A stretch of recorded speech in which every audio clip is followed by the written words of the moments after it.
And welcome to Dining and Doodles live stream. We're going to be doing some Demon Slayer fan art.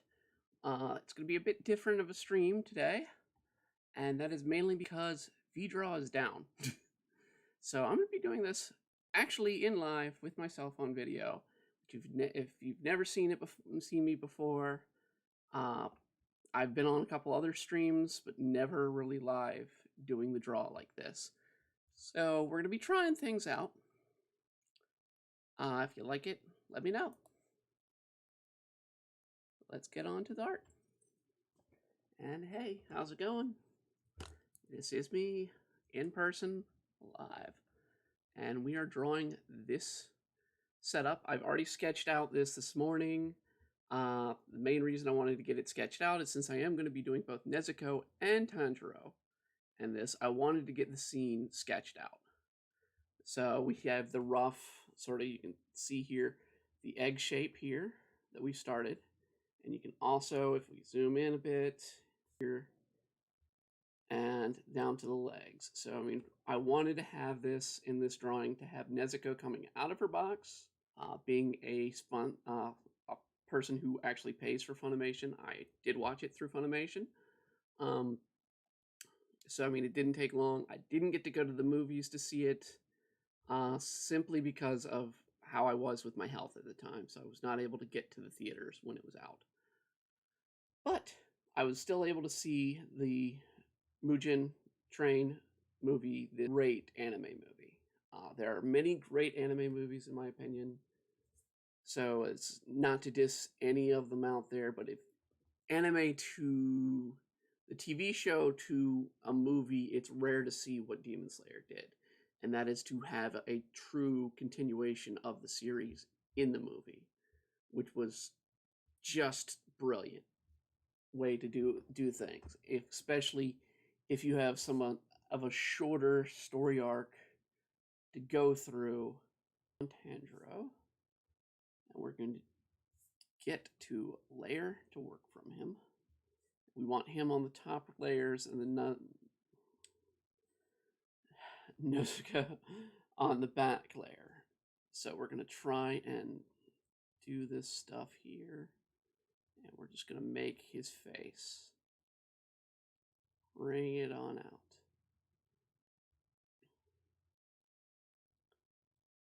And if you are on YouTube, I do have my chat open so I can chat with you.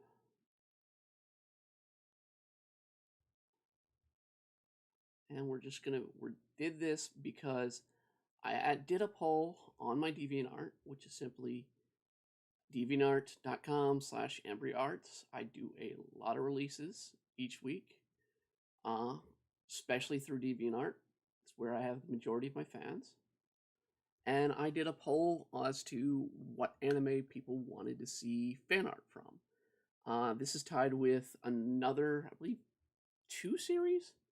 One of which I've already done, but I'm going to do again. It's another sword art. I'll do this one, and in the future we'll definitely do more of these. We'll do, I know there's a One Piece listed for it to be done. I'm going to go down the list, and if there's other series you want to see, for me to draw what you want.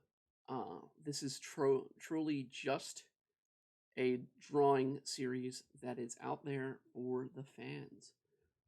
It is for you to make requests. So if you have something you want to be seen, or if you want me to draw your character or yourself or your pet or whatever, as long as it's YouTube or Facebook or YouTube or Facebook friendly, it'll go on here. I do plan to add Twitch in the next few days. I am working on setting that up. We will see. Right now, we're just going to do what we got.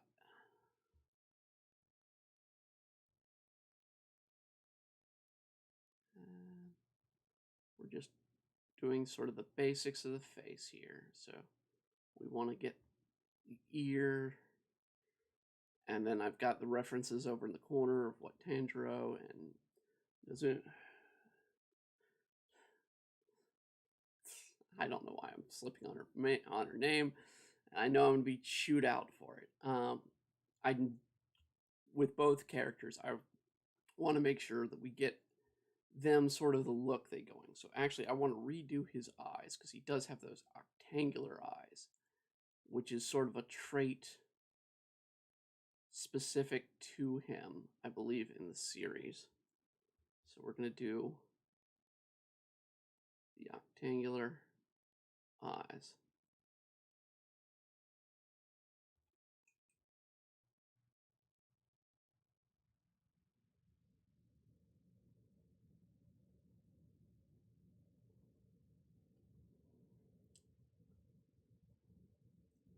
And he's got the white spots. So, I mean, he's got a little bit of a light shadow, and then mostly black. So we're going to do something like that, and then a big old white spot. We'll start it on the big old white spot there. And we're going to go back in there and hit that white spot.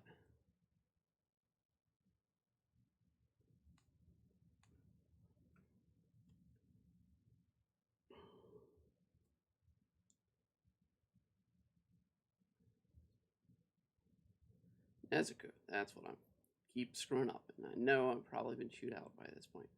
Nezuko, god damn it. All right.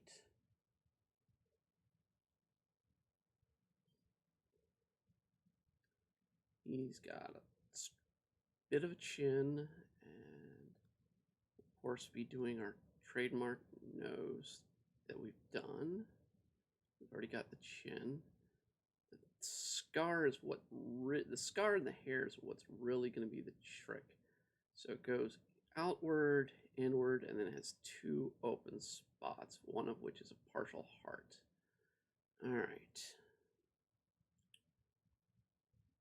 So this part is like a heart. Then we have another spot right here. Outward, inward, outward.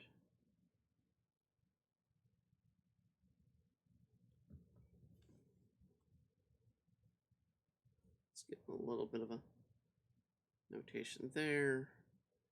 And we definitely need to do his earrings, because they are, quote, his identifier by the lead villain of the series, is I think it's Harafuku? Gosh, it's been a long time since I've had to pronounce some of these words. It's it's what the old banner, pretty much the World War I, I believe, up to World War II banner of Japan flag looked like for his earrings. And I think they're attached like this. So we're just going to do a little slip right there. And then I want to check his. It is 1, 2, and it's sort of a quad line there. So we want to do his over and over like that. Up.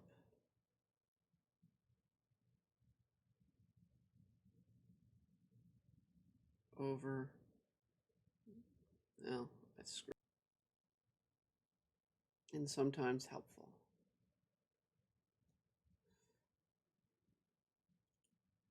Jump, or at least read it when it first released in Jump, because I've been someone who buys into Jump ever since they started doing the pay per issue online. I'm happy to. I got very, very interesting look at it because it mimics from there. and it wasn't my series or in my work. Another good example was when Black Clover came out. It came out a year after I had released my book for the first time, 11 Kingdoms, in which the big corporate company, sort of the Amazon, the Google of the series, is named Black Clover. So it was odd to see basically my own work sort of be mimicked. I mean, it very well could be coincidence. I'm not saying it, is anything more than just a coincidence. Because in the industry, over the years, I'm being borrowed from. It's quite easy to pull from other people, and that are people probably a little bit more. The name Black Clover came from for the creator of Black Clover. That's an odd sort of name. Demon Slayer, it's a coincidence. It's pure coincidence. Uh, and I mean the fact that Tanjiro and Nezuko are brought together.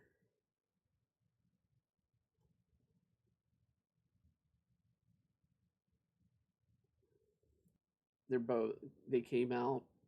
The original Demon Blade came out in '97. The version that was out when this series started is the current version, which is the 2015 to current release. So it's possible there's a link. I highly doubt it, though. I highly doubt it.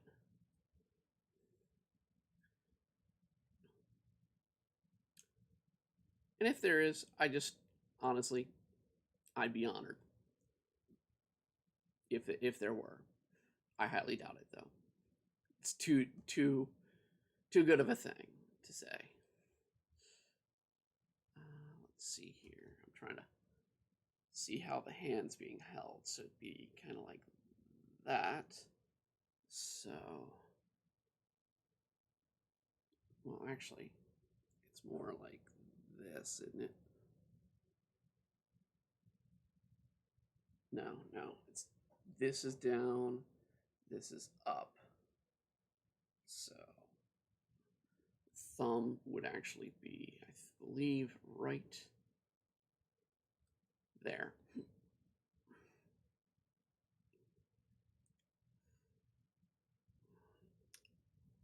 And I mean, that's one of the tricks. You guys are actually seeing what I do when I draw.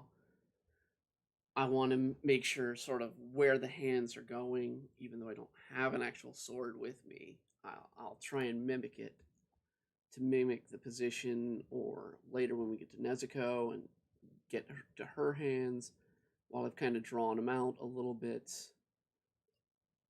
knowing the positions as I go is always a benefit to go back and look over and just sort of play out in my head. And I mean, all kinds of artists will do that. Will make funny faces, which the live cameras are actually amusing for. You'll tend to see an artist, especially animators, they will have a mirror right next to them, and we would draw from the sort of face that we make. And that is one of the keys as an artist to be able to sort of, it's kind of like a nervous twitch. You're gonna sort of want to feel that face. You're gonna want to feel how it comes out.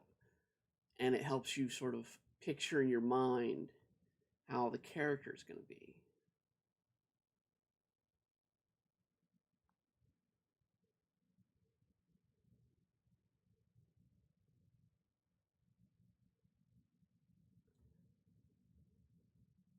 So I wouldn't be surprised if both the artist of the series, when they were doing it, or the animators that are still doing the series, because of course the new season starts. Gosh, I think in the fall. I think is the fall currently set up for fall release. It is going to be the Pleasure uh, District arc, which is, from what I know, interesting arc.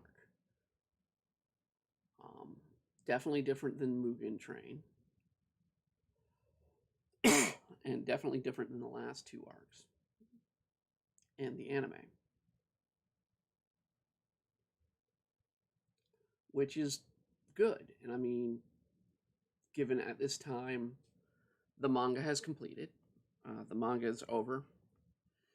I think they're doing sort of spin offs at this point, but they're not showing the spin offs in Shonen Jump. They're just sort of doing the spin offs. I think they're just direct books spin offs. Spin offs, you kind of go like Shonen Monthly or Shonen. You won't go into Shonen Jumpings to kind of get that look down, especially with a big series, a money making series like Demon Slayer. Um, it was such a big hit anime wise. It's of course raised the manga up to rival and abolish American comics. I think the only other one that's ranked so far this year, along with Demon Slayer, has been My Hero Academia, which is another manga series, another one that I down the line.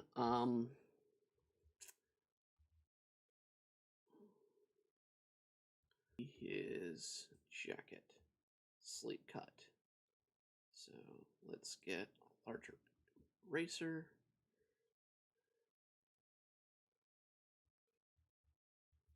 Sleeve's supposed to be like here.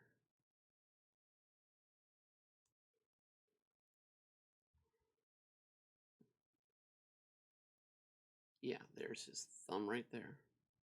So that's his thumb. Bring the sleeve of his shirt in there. One of the things I really loved about this series was the pseudo historic timeline. Rarely do you see sort of this between the Meiji and the modern era that goes on in this storyline and features Ainu, which I use myself in my own series. It is probably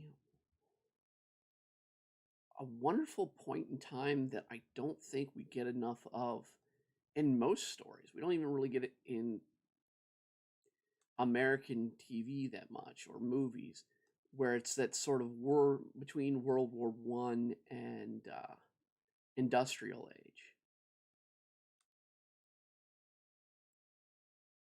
where there's so many stories that occurred during that time.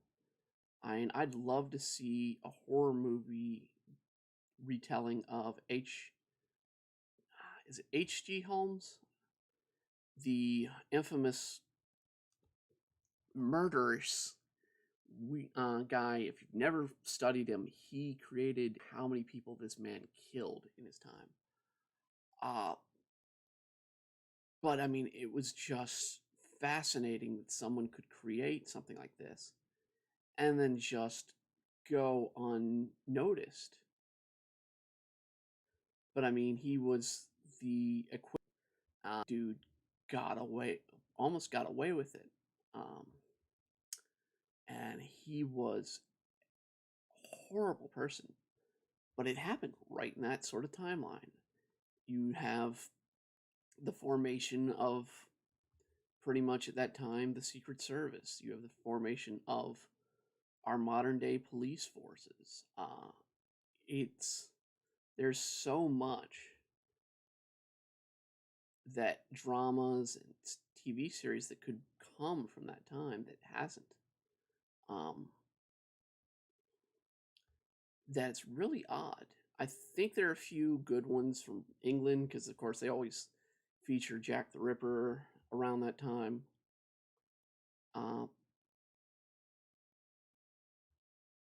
But I mean, there's not really many in America, and even not that much from Japan, which is odd because this was a period in Japan of great change and their lives, where they went to sort of a modern culture. Electricity was being added.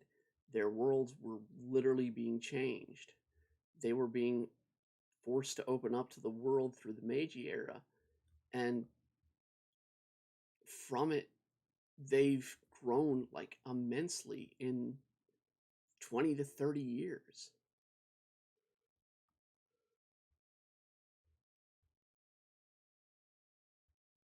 A creator, you want to create a series, study about sort of, even if it's going to be a fictionalized version of a world that's unique or different in history,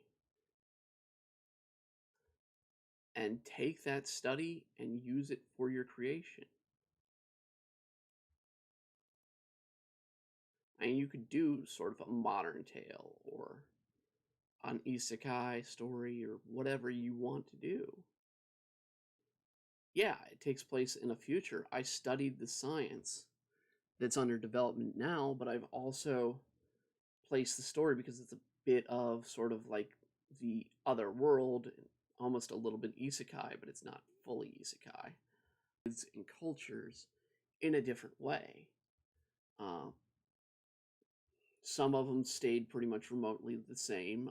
When they got to the world in kingdom that is China, it looks relatively same to normal day China. Whereas they got to the country of Africa, they were in a snow-based world. So you had this sort of savage look to it that is more the tribalisms of different of cultures, but you put it into a snow-based wintry world, and you get sort of this interesting sort of large wilderness culture that is respective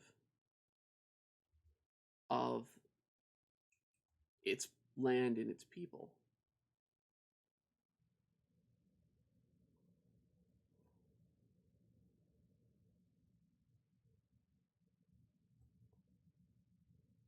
And part of that helps to go and just study it.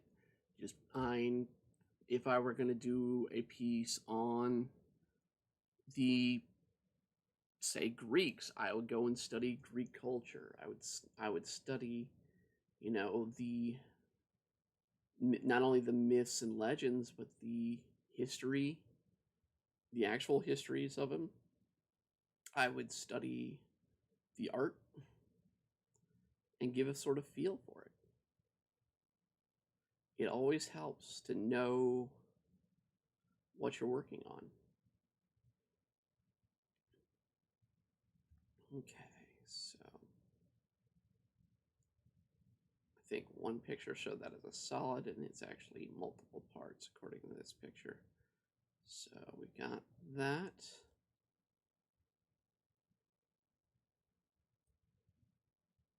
Sandal goes like this. Toes would go around.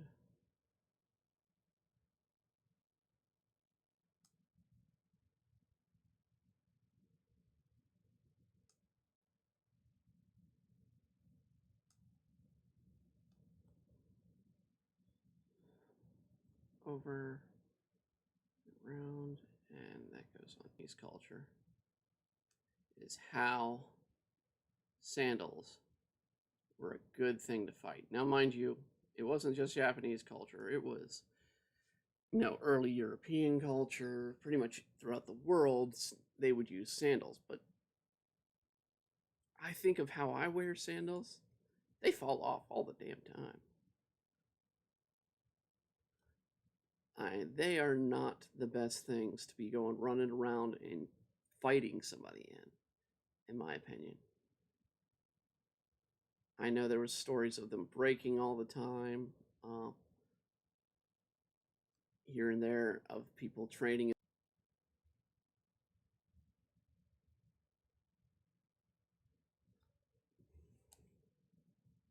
All right.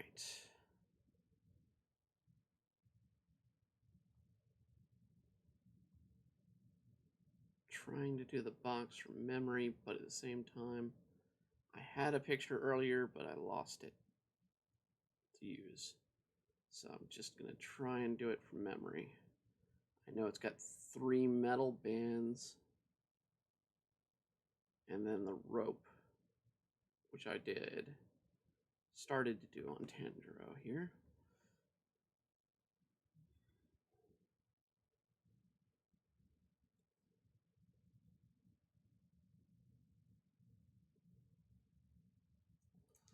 And I think the last thing I will do on Tanjiro will be his pattern, because that's going to be the more difficult thing to try and get right. Right now, we're going to do the sword. Demon Slayer. So I am probably a little bit caught up to at least where the anime is, but I'm not going to be caught up to later in the series. So I don't even know fully what the matter of his black sword means. I know there's a meaning behind it that will be, I'm sure, later shown. I know there's a meaning they've given, or what it means in that they've said it means, but I'm sure they're, with as much detail as the series has given, the characters and the sort of elements of the story, I would not be surprised if it has a deeper meaning.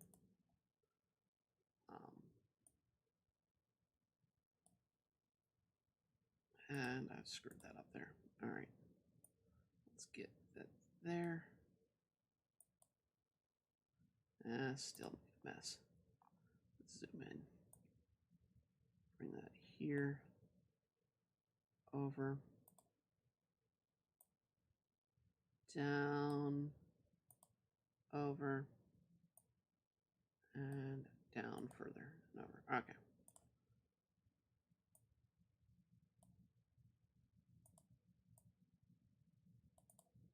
I know I got a message through Facebook Messenger. If you contacted me, you are watching the stream right now on Facebook. I cannot see the stream chat, so I cannot actually see what you're chatting at the moment.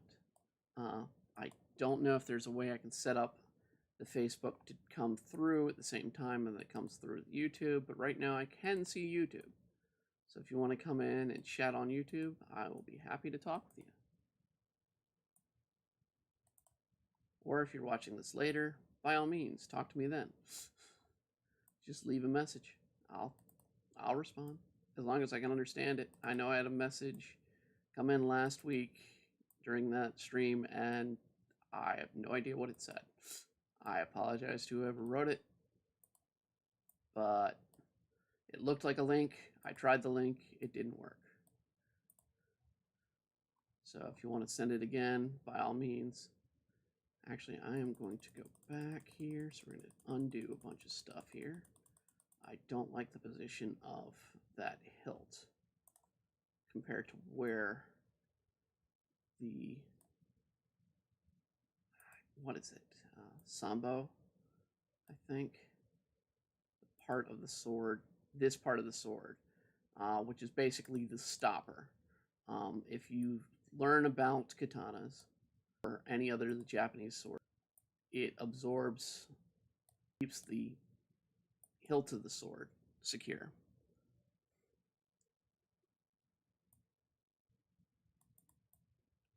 So that it won't move forward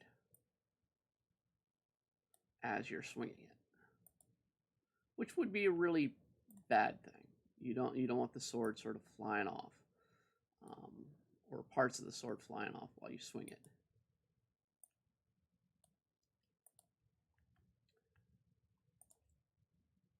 And I mean, I will also give the series a great credit to the concept of crafting. It takes, if you don't really study the sword, what it would take normally in the past, it takes about 6 to 7 days for a master swordsman swordsmaker to make a single sword.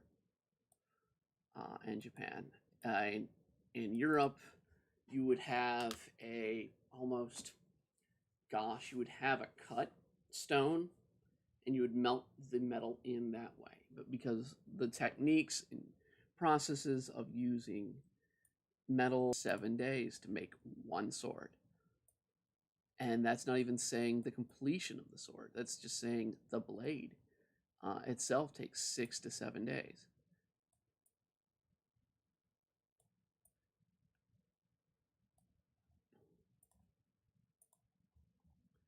I mean, can you imagine having to put in that much time to make one thing for an army? You'd literally be spending years just making weapons for an army.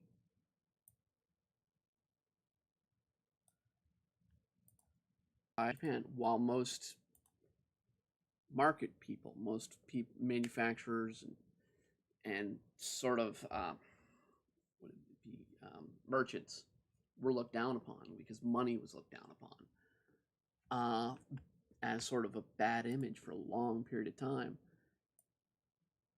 The idea of a sword maker would be something different. I mean, you are a craftsman. You're not in it for the money. You're in it for the art of the blade. And that's what you sort of are there to craft. And it's much the same way an artist would be with a painting or something. They're in it for their craft. They're not in it for once swords started to come outlawed, money sort of switched over. I mean, money, it's still important to this day.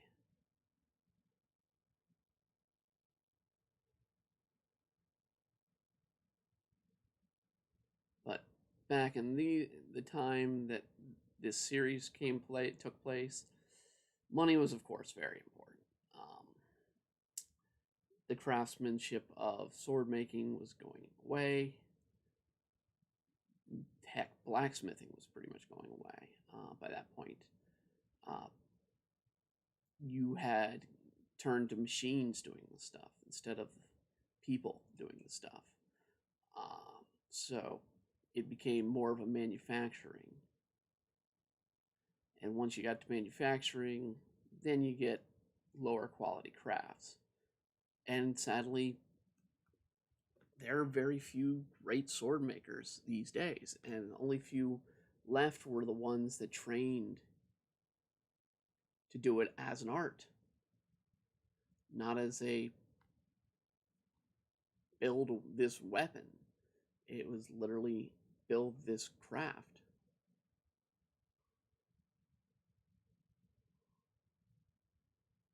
All right, let's see. We want to put down his circles on his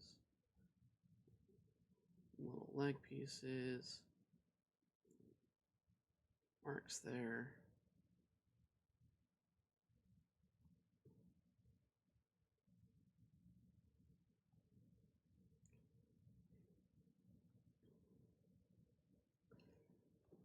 All right. We want to bring that over here.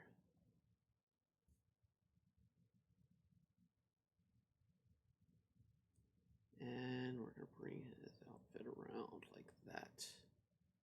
There. And since we're going to bring in their style a little bit here, we're going to bring in the buttons right here that show up right there. So we'll show one of the buttons. And it looks like it's got a little bit of a curve thing, so.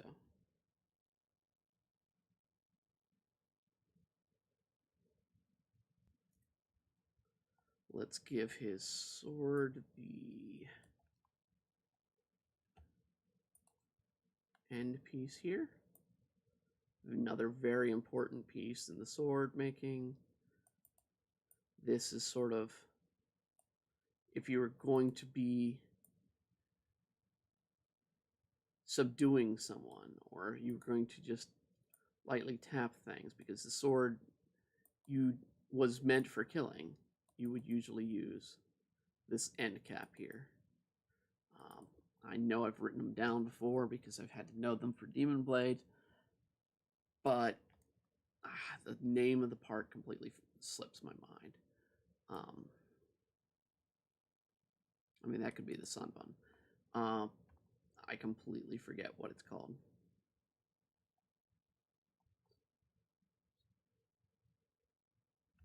But one of the key things we definitely want to do is make sure that we have the edge drawn in for the sword. So I'm going to start coloring in Tantro a bit. We'll start with his skin, and we'll see where we have to fix. So definitely there's spots to fix on the hands. So let's bring in the hands a bit. Bring down the finger there. Bring over the thumb. Make sure there's no other spots there. And we'll go back to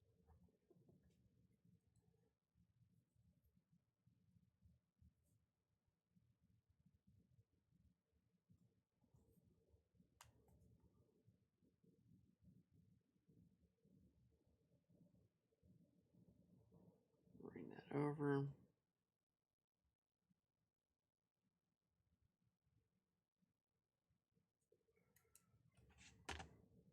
Draw that in.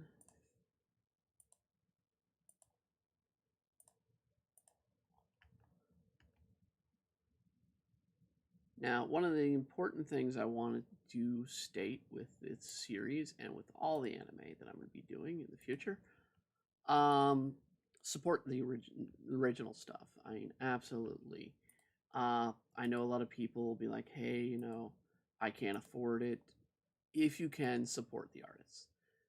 As always, I mean, there are ways to do it to support artists on Patreon. One of the series or Patreon things that I support right now are actually the two of them, but one is Studio Trigger, because I love the work that Studio Trigger does. They've done an amazing job with animation. And even though it's just $1 that I give them a month, I know it's $1 that they would put to use and pay their staff. So, I mean, if you don't want to support my work, support others. I mean, if you love something well enough, you really should. And that's the key. You need to make sure it goes to the creator. And I say that because there are streaming platforms out there really, really upsets me. One of the bigger news of recent has been Netflix has not supported creators. It's been underpaying animation staff. And especially when animation is in a high point, especially anime, they're not putting the money to support the creators of that work. So you have artists going without means to make a living, and they're putting together this amazing work, but the artists are being hurt. And as an artist myself, I don't like that. I wouldn't want to be in their position. And I mean, the way to do it is to support it. Go out there. I mean, there's my own work. Support my work if you love it. If you love what's going on here, or one of the comics that I do on Deviant Art, then by all means, support me. If you like another series like Demon Slayer here, support the artist. Buy the content directly from the manufacturer. But don't buy knockoff stuff. Make sure what you're buying is real. There are unfortunately, a lot of uh, they will copyright or flat out copy somebody's artwork, and it's something you don't want to see.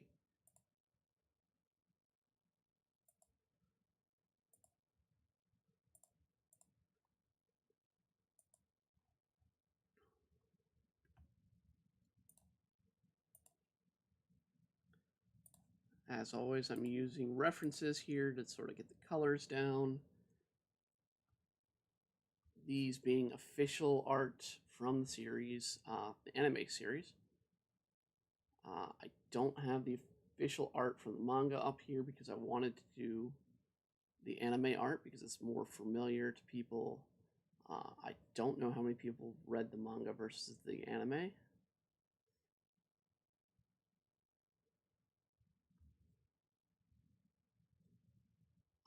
I read it every week that it's out. I know it takes a couple weeks off, but as a supporter of that series, I've been reading. That's the reason. One of the main reasons I supported Shonen Jump when they started doing weeklies. I was like, darn straight. I was supporting Shonen Jump with the first issue when it was a paperback. Um, it was something that I wanted to have on the shelf, and I was happy to see them come out in the U.S. I was not happy that it was far behind the Japanese releases, but then I could not predict them to do a weekly paper manga release. That would have been a disaster for them here in the United States. But now, I mean, gosh, it is for $1 you can read the series incomplete, this series in completion for $1 for the app, and that's $1 a month.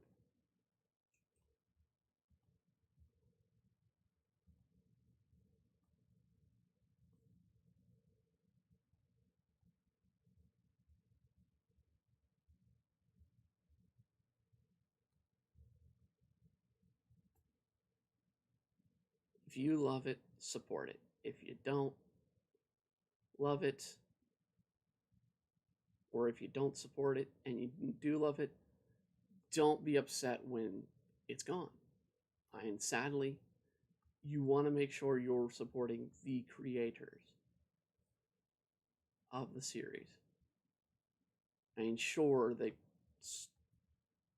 make a lot of, some of these creators make a lot of money. I guarantee you the creator of Demon Slayer has made a lot of money this year. Guarantee it. I guarantee you the makers of My Hero and of course Oda with One Piece, they all make the comic and anime industry. Uh,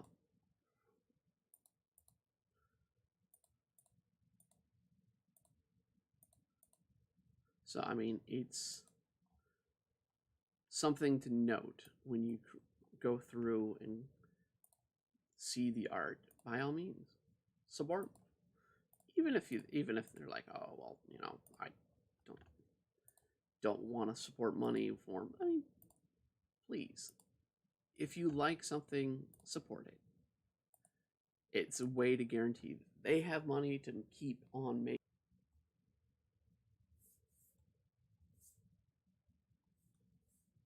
I mean, I would definitely appreciate it if people like this stuff.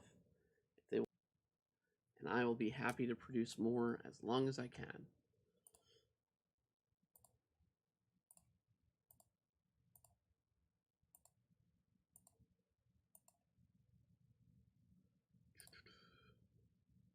So let's do here, here, here.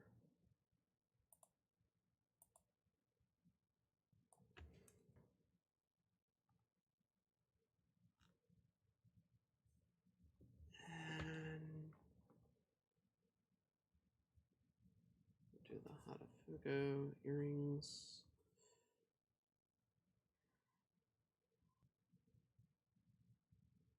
It's Rising Sun.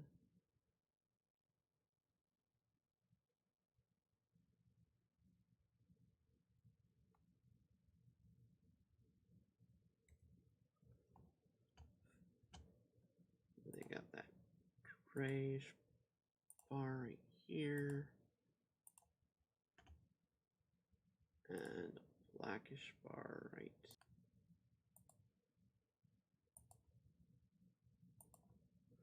All right. We definitely want to get the shadow of his hair in.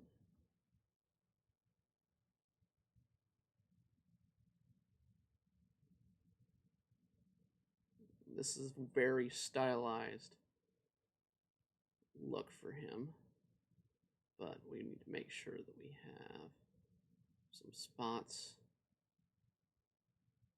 where his color comes in play. Up, a little too far there.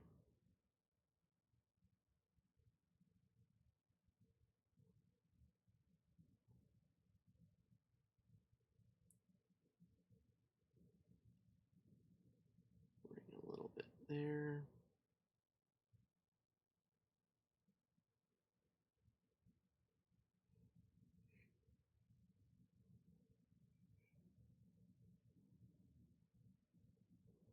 And a lot over here.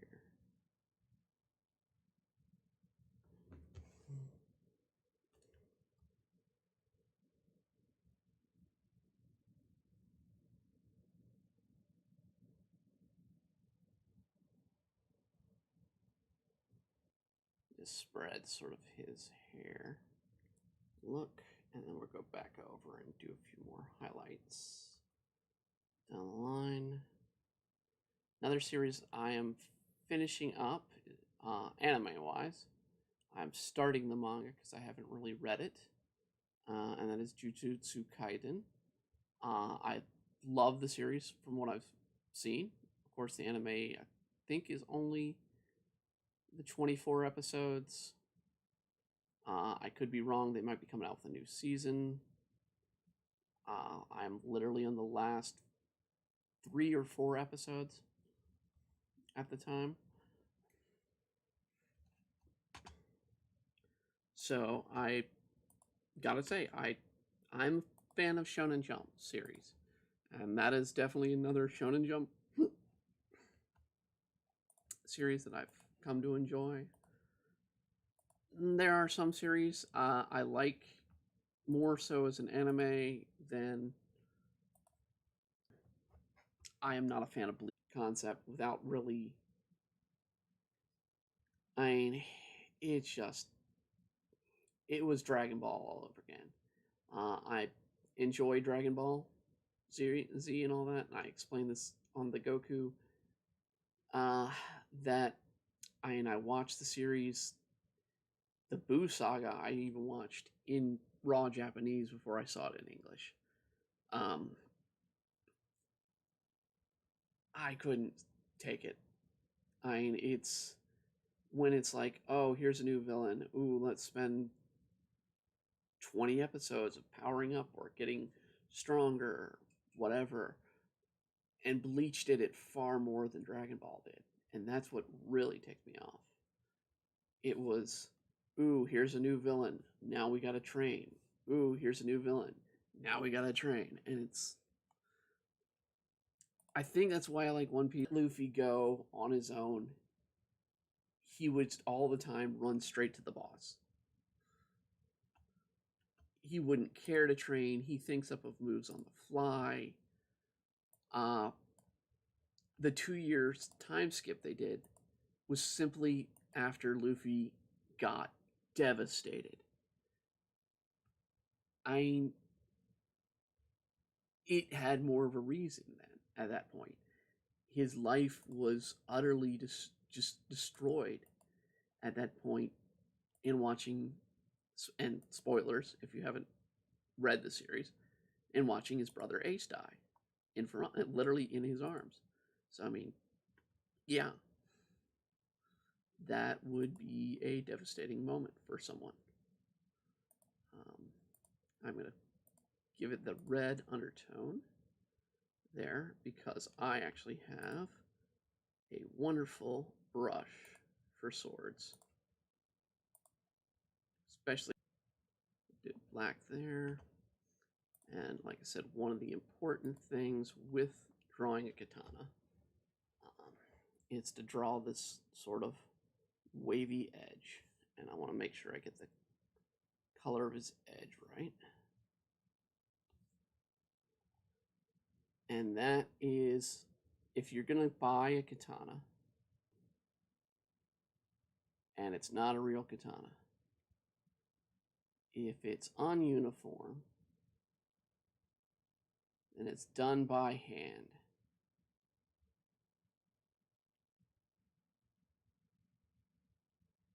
and these patterns usually mark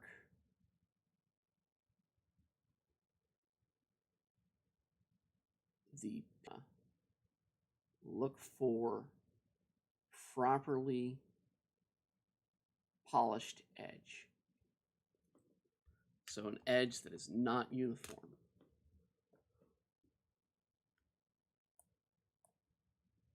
In the polish. And it's literally that wavy line.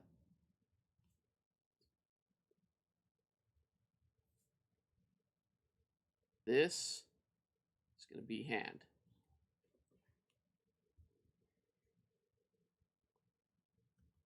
Literally where the edge comes like this.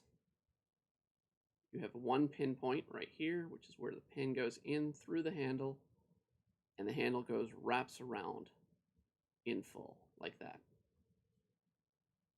Normally, you get this little manufactured thing where this is just kind of stuck on here, and this is all sort of one piece. There are lots of good ways. In fact, check out sword makers online. They show you how a proper sword is made, especially with katanas. And they will explain of a katana, a proper katana versus a manufactured katana.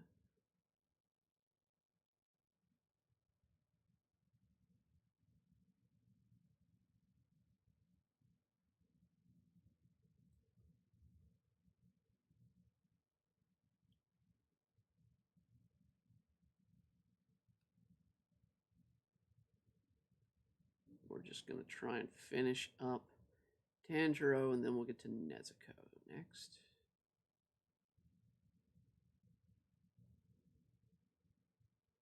I see one spot I didn't do on him.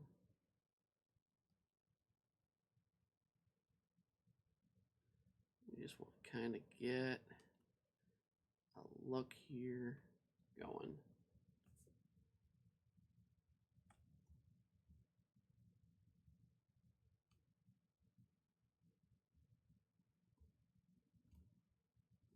And actually, we need to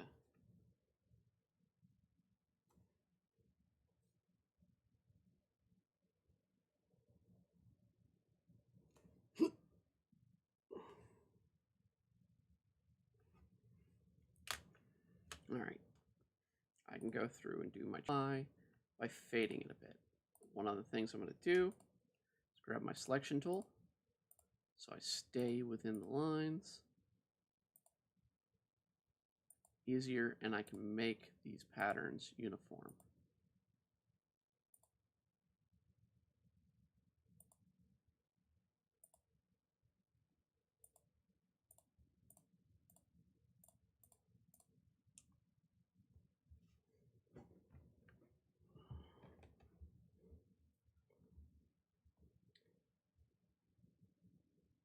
All right.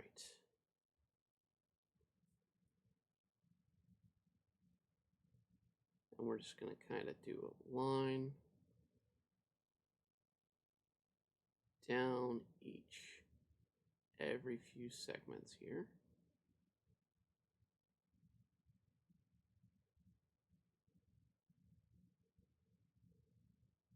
I'm going to do a line right here.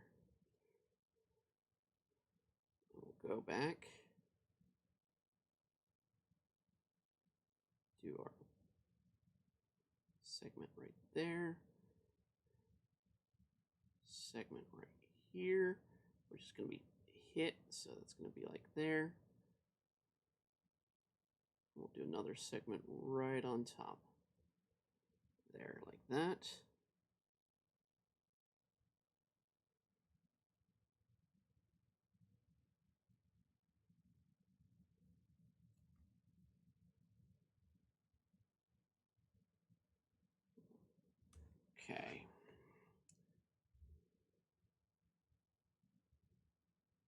we're going to go back over here. We're going to go up and over.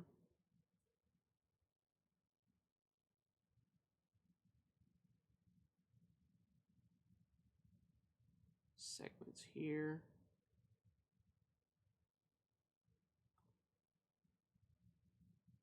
Up and, well, we're going to go up here and start it right here. I have another segment right here. Down there. I see a spot I'm missing on the segments, so we're actually go back and add that in.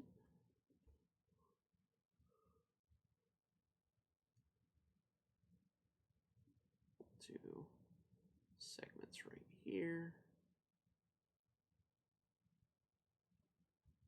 That actually continue right there.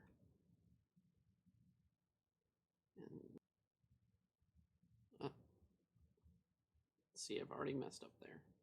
Let's see, there. So that'd be there. That'd be right there. It's gonna be there.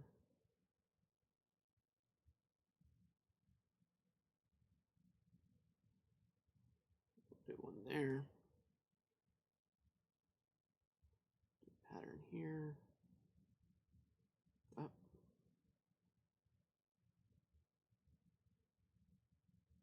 That is a segment there. And this one has a segment here.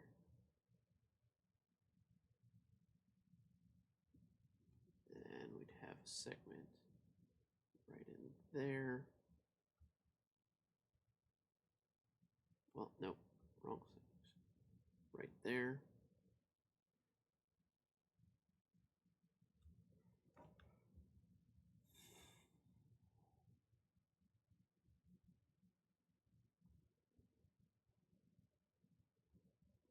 Fix right there. So we need to add that a little deeper.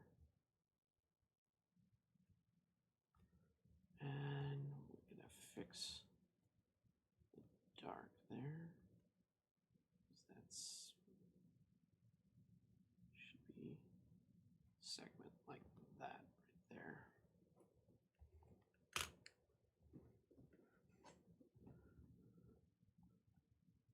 Now we go back to full. Now that we've got our pattern, now we're going to continue the shadows. So we want to get the darker tone. We're going to continue the shadow. So wherever its shadow changes,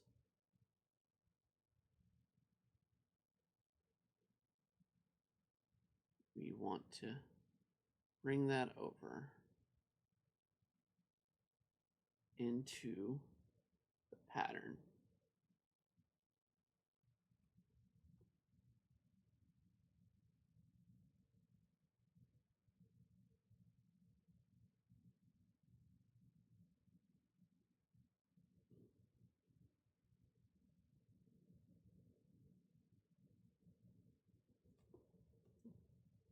Let's see, this is going to be where shadow will be.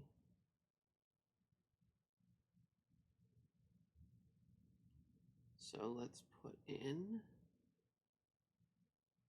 oh, see, we went too hasty there.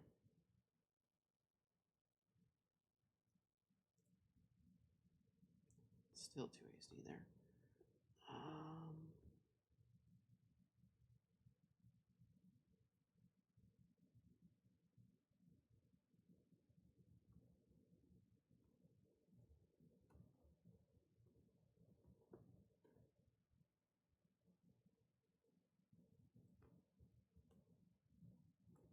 There we go. That actually kind of worked out real fast for me. That did not.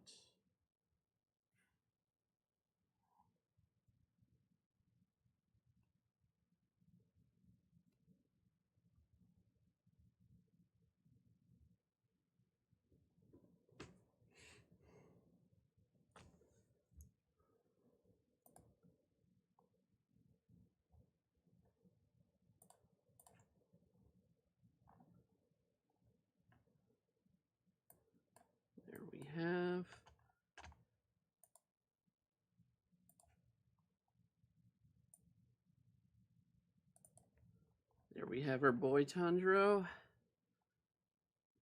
Still got to do the box on his back, but that's going to be something I want to do after I do Nezuko. Sort of way to finish things up with him. So right now we're going to go ahead and move on to Nezuko.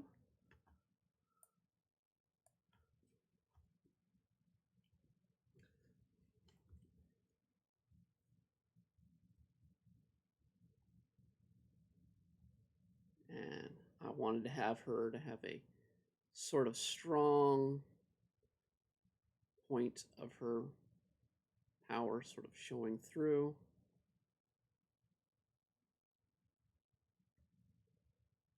But the key here is going to be to make sure I have her muzzle sort of set up properly.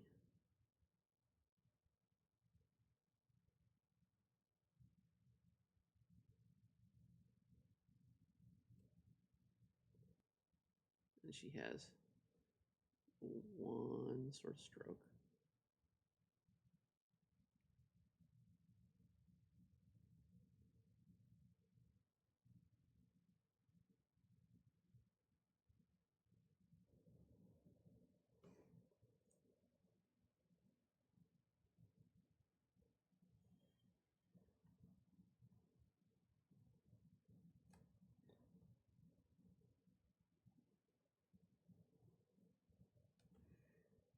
And her eyes go pretty much done with color.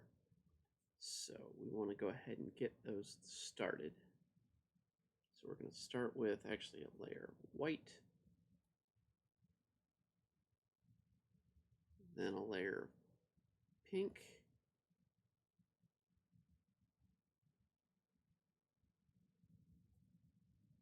circle pink,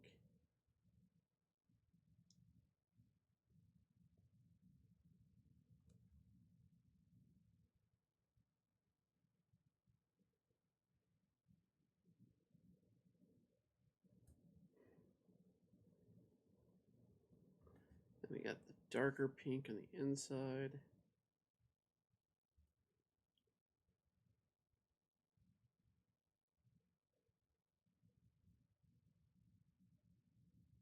And of course, when she is fighting, her eye comes slit.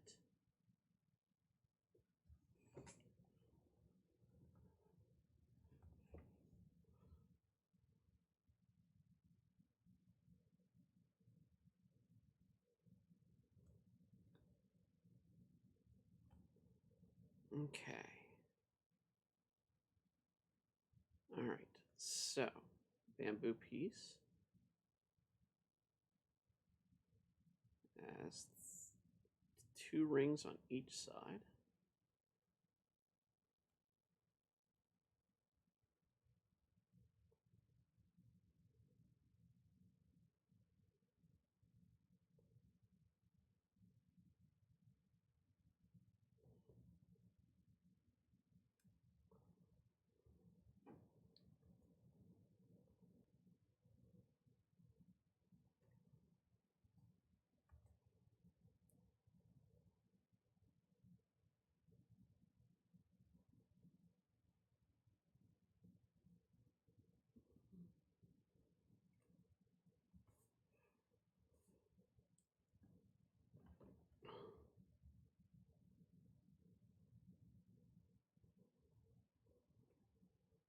Give her a little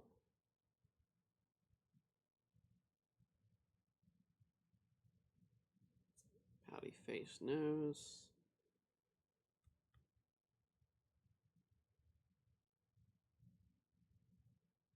Put the strap a little bit visible there.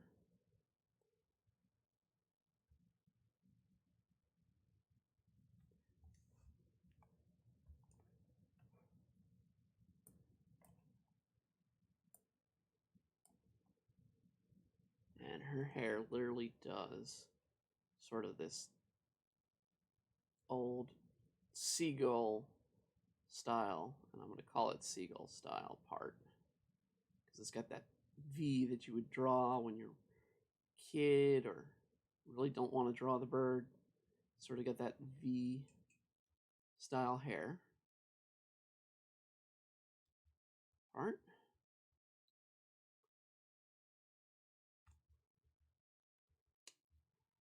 And then right at the top, so actually I drew it a little bit further outward than it should be, her hair bow.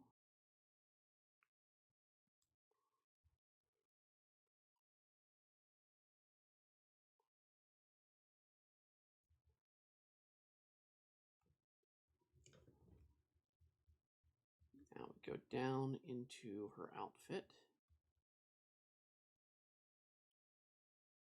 One thing I don't plan to draw is her pattern, because that would take a good while, and I'm not going to waste hours upon hours of streaming a pattern that I'm likely not going to get.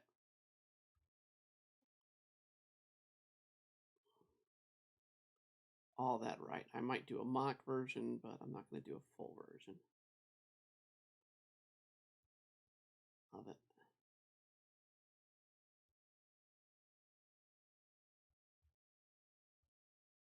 Get her hair kind of flopping around, and her hair goes out in squares, ends, which is a neat sort of stylistic choice for her hair.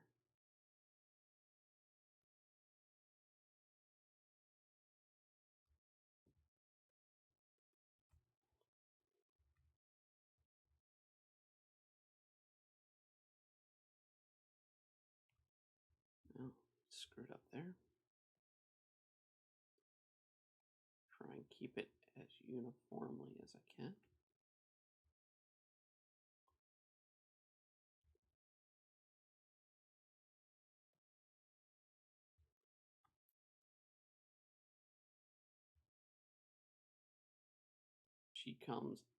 She was created in the winter.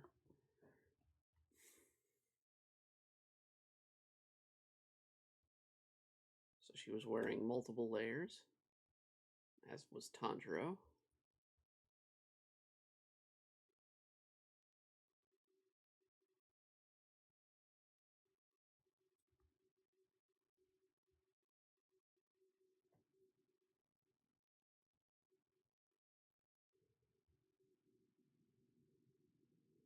Yeah.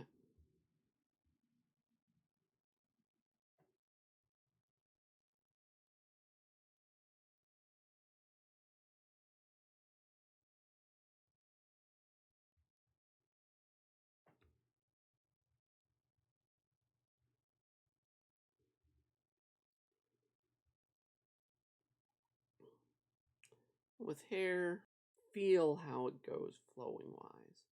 You just want to see where it goes. With long haired characters, keep in mind when they run, it's going to fall on the back, it's going to move about differently. And it's a very good sort of way to sort of create dramatic tension if you're drawing a series, comic series, or you're doing animation piece. It's always good to think about giving the hair of a character life, because nobody likes seeing that sort of just helmet hair look that is far too common. It's just sort of flat, straight, and it removes sort of the character from having a more humanistic personality, in my opinion.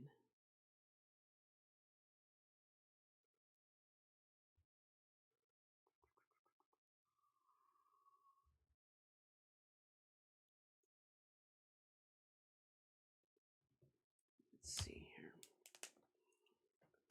I'm going to take a swig of some water.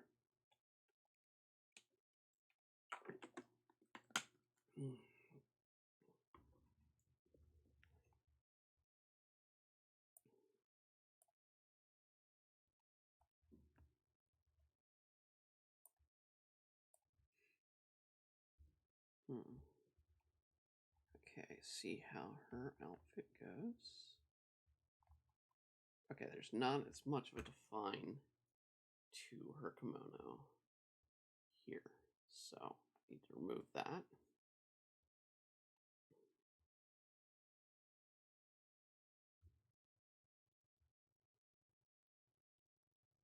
The outer layer does have a bit of more of a refinement here. And it's long, so I want to make sure I get it to cover. So let's bring it down.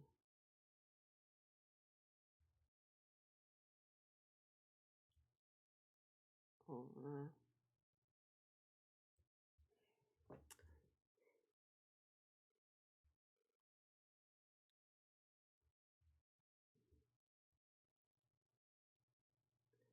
And her leg's going to be bringing up this end, which does have a definement.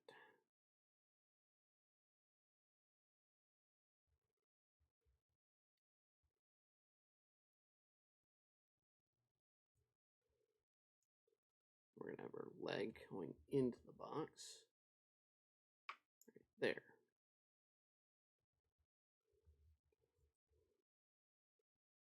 Coming out. Outward layer right here. Going out like this. We'll come back and erase where the hand shows.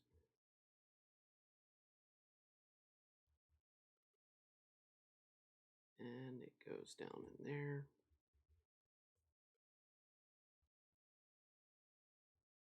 Okay, so this is tied around. So she ties her kimono to the front.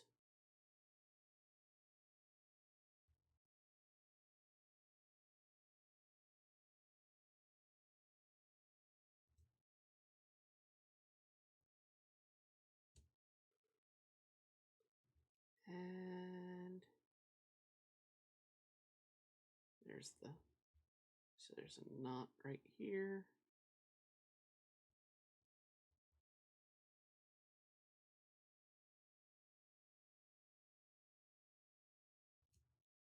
Is it one line or two?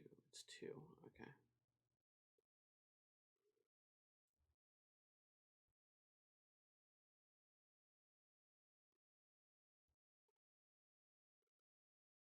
See, I'm using my references. I'm working from them. Because if I were going to be, say, an animator of the series, I would have a reference sheet in front of me at all times. It'd be what you work from so that you know what your characters look like in that particular scene. So if you were doing something like my own series, I try to do references of how I want the character to look in that each chapter. But in Demon Slayer, they have relatively a uniform look. I think Tanjiro, the main change for Tanjiro is his scar. It changes once he goes through the training.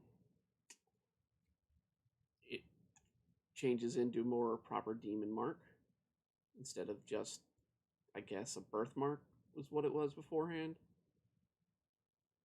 I never quite understood what it was supposed to be at the beginning. I don't know if they've ever explained it. Maybe it's in the manga, and when I get down to it and read the manga further, maybe I'll see it. I might have passed it and not paid any attention to it already. Alright, I wanted to have her to have a bare knee. And then we're going to do her sort of leg warmer.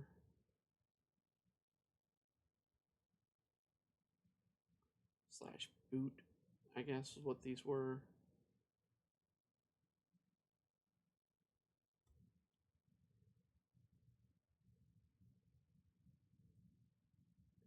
Should have a little strap. And then the next layer.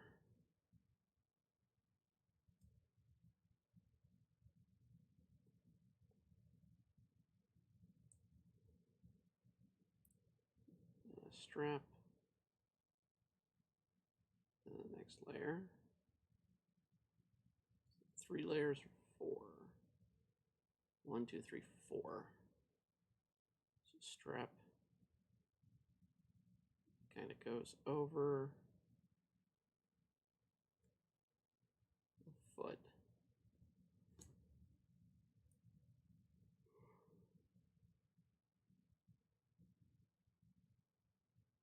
And I just did her foot backwards. All right, big toe there, little toes right here.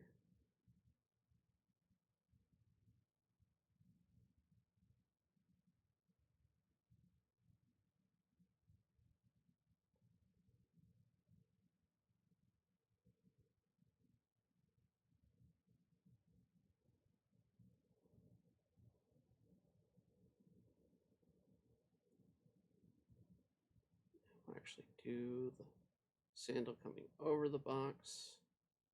So we're going to raise the box a little bit right here.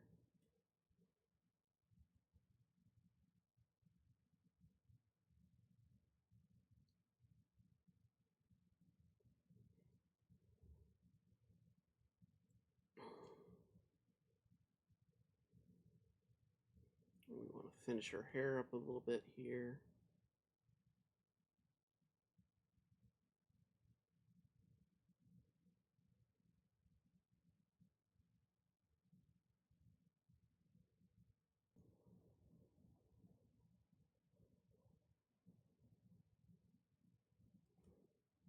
Finish up the pattern on the roping here.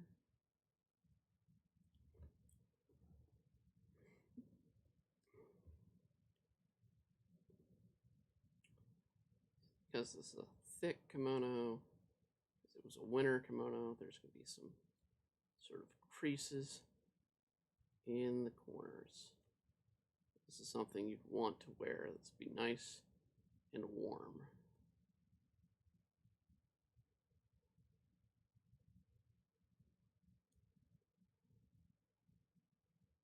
Sort of like wearing a blanket wrapped around you. Which honestly, as someone who has very thin blood in the winter, I would not object to. Gotta make her fingers sharp because she's got sharp fingers when she's out fighting.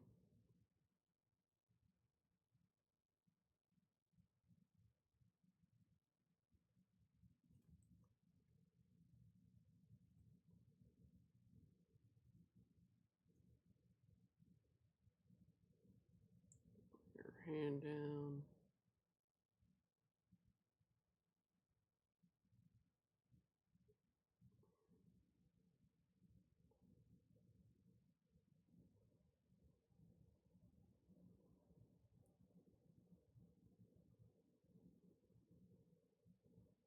There we go.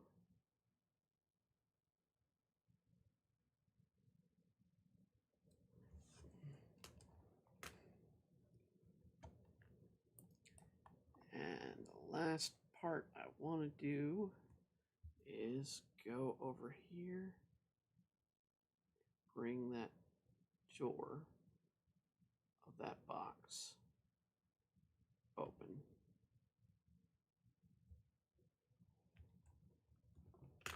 And I ended up doing this on the same layer, but oh well. Not a big to do. Since we're doing a character that's interacting with another character, it's probably not a bad idea to have them on the same layer.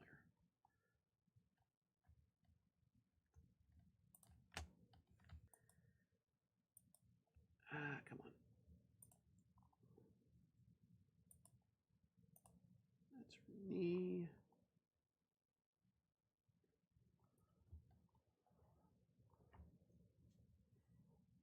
All right, so we'll add the white of her eye in.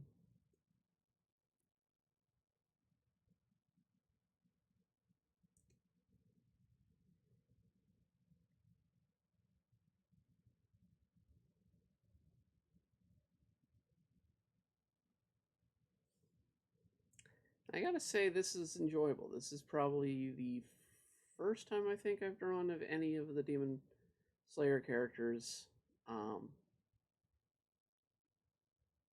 This is one series I've been wanting to kind of draw from Um,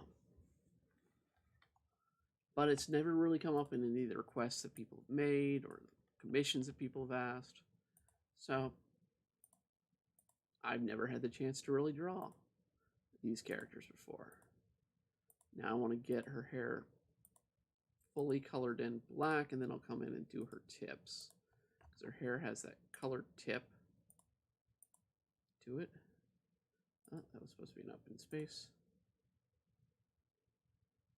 That's all of her hairs. Okay. We'll do a little bit of dark behind her head.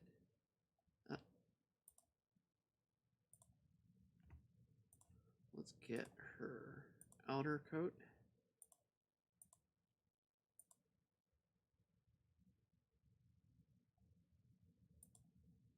We've got an opening there. Big opening.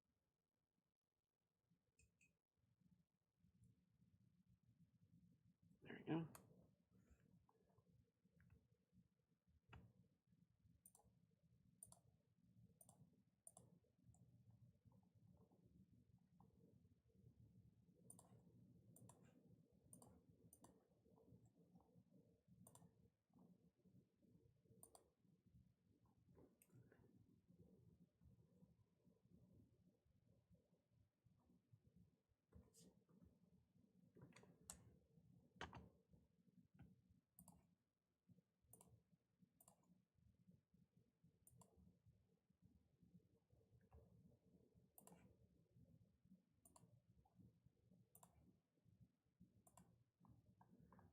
And actually, we need to do layer right here.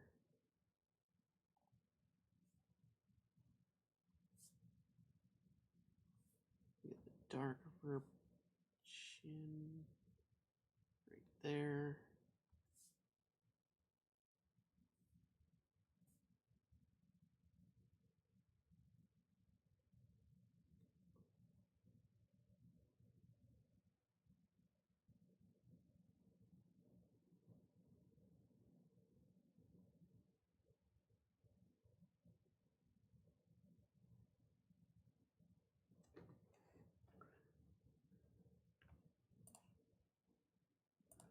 And this color pink, which is sort of an off-white pink, goes around here and also is in the inner kimono.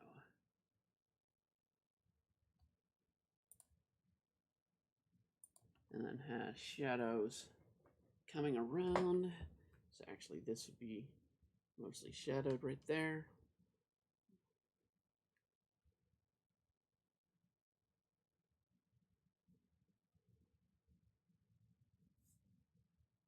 Oh.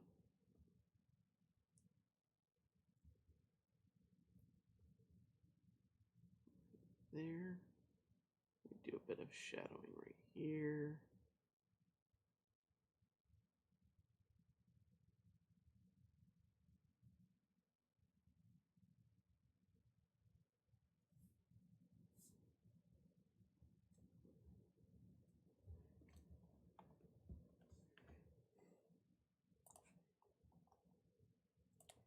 Then just like I did with Tanjiro, I'm going to color in and I'll work my way out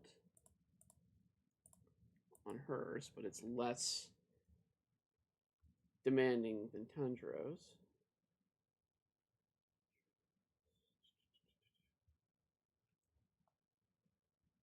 Let's get pink of the kimono going.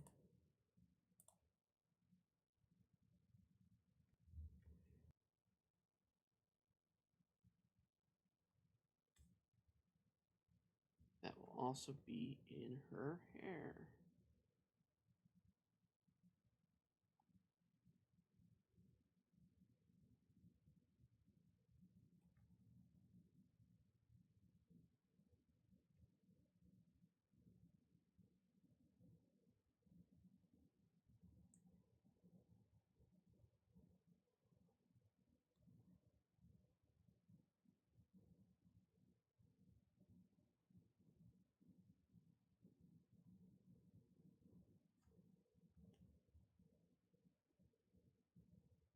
Yep, mess up there.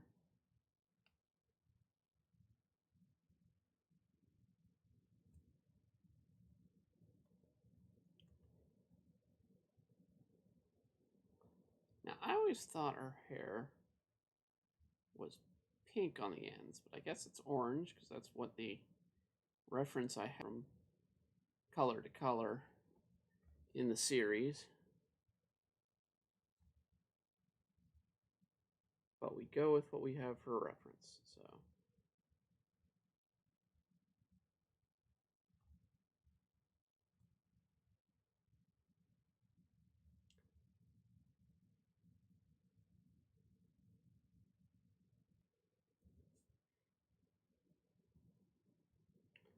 okay, let's do her sandal right here. Her sock.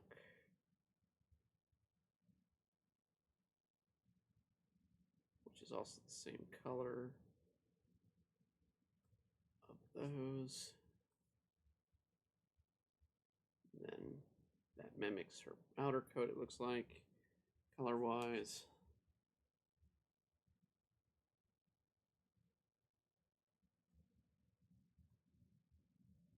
Yep, missed it again.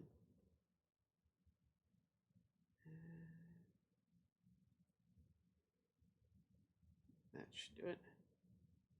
And then it looks like a little bit orange comes back, or tan, or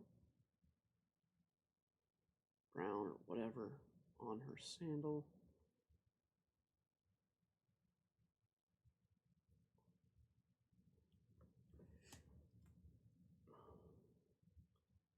Her hair ribbon's the same color as her kimono.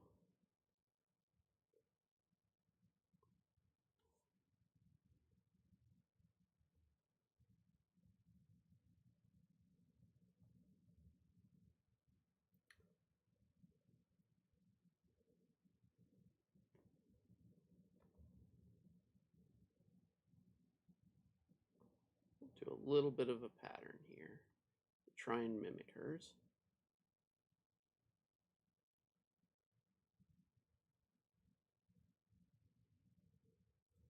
And we of course need to do the pattern on the inner layer, or on for that I'm going to do, in this one we can actually count that it's 3 inside, so we can see the pattern.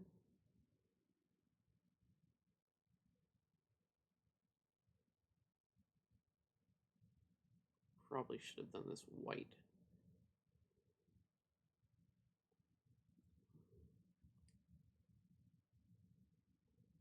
The inside here. Yeah, actually, let's work outward from these guys with this color.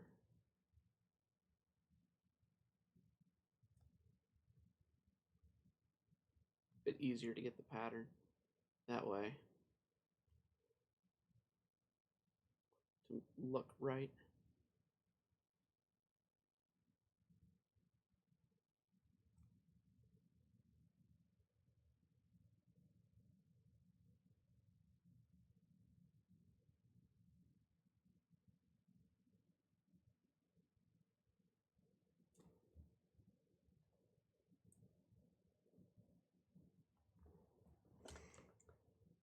There we go.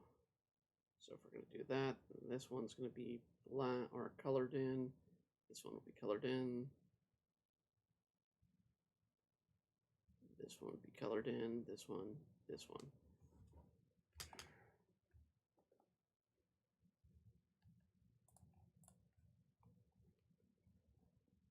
And like I said, I'm going to try and do this pattern a little bit quickly.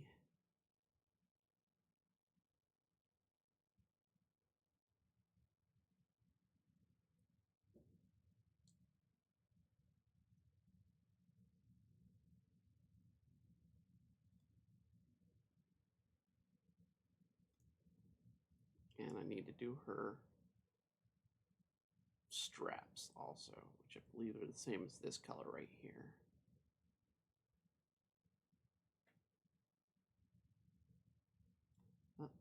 far.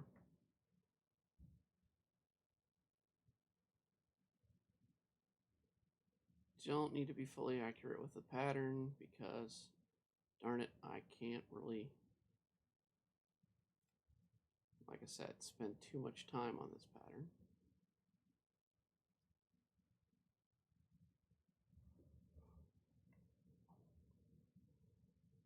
Similar to what she's got.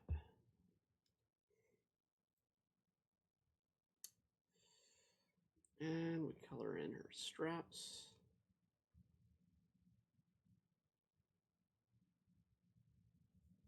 Then we do the box, which I believe is this color, with dark gray metal straps on the side, and I'm going to get a little bit hint of it under Tendros Yukata. So get the darker there, and we're going to make it look kind of like wood, but we need to not do the line. There we go.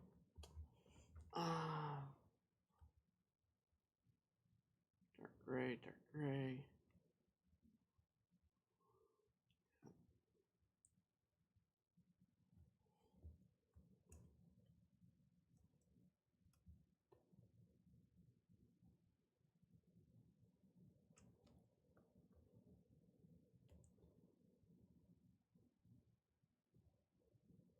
Sort of look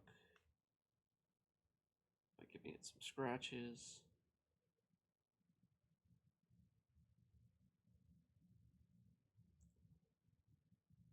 Make the lines of the wood a bit more defined. And I'm actually going to do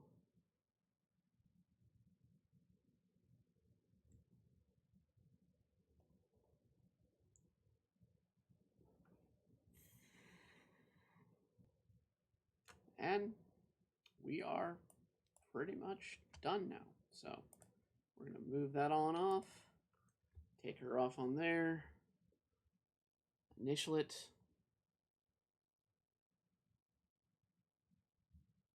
ready to fight. So this was a nice little piece put together for you guys. I hope you all enjoyed it. As I said before, if you have a request, please leave a comment or send me a message and send what you want to see in the future. If there are no suggestions, next week will probably be, gosh, I might do sword art again. And I might do a character that I've not done in sword art before. So we'll think about it. Until then, I do have something to talk about, and that is Built Bar. As I've said before, this is a sponsored streams. I eat Built Bars. I've got one right here. In fact, I got the mint brownie, which is right there in the lower part. This particular bar is 17 grams of protein, 130 calories, and 130 calories, 4 grams of sugar. Where else are you going to find a mint chocolate flavored candy bar? 4 grams of sugar. This is absolutely tastes like a candy bar. I love these. I'm not going to eat one right now because I've actually been kind of sick. So I'm not going to eat it right now, but I will be eating later this week these protein bars. I enjoy them. I absolutely live and die by these things. They help keep your sugar cravings down. They are a great source for those of you that are looking to add some protein in your diet. This is a good meal replacement. If you want to lose some weight, this is an option. Eat one of these instead of a lunch. These are absolutely delicious, and they are a sponsor of the United States Track and Field Team, the official sponsor, the official protein. If you'd like to get a protein bar for yourself, order them from built.com using the promo code EmbryoArts. Gives you 10% off your order. completely. They have other products as well. They have the wonderful immune boosters. They have uh, hopefully coming out the Built Bar Puffs again, which are one of my favorite things they would release. They have a Built Bar Broth, all kinds of wonderful new flavors in multiple things. Check them out. Built.com, promo code EmbryoArts. And until next time, I want to thank you all for your support. Please like, comment, share, subscribe, send out artwork, and support artists out there. See you again next time.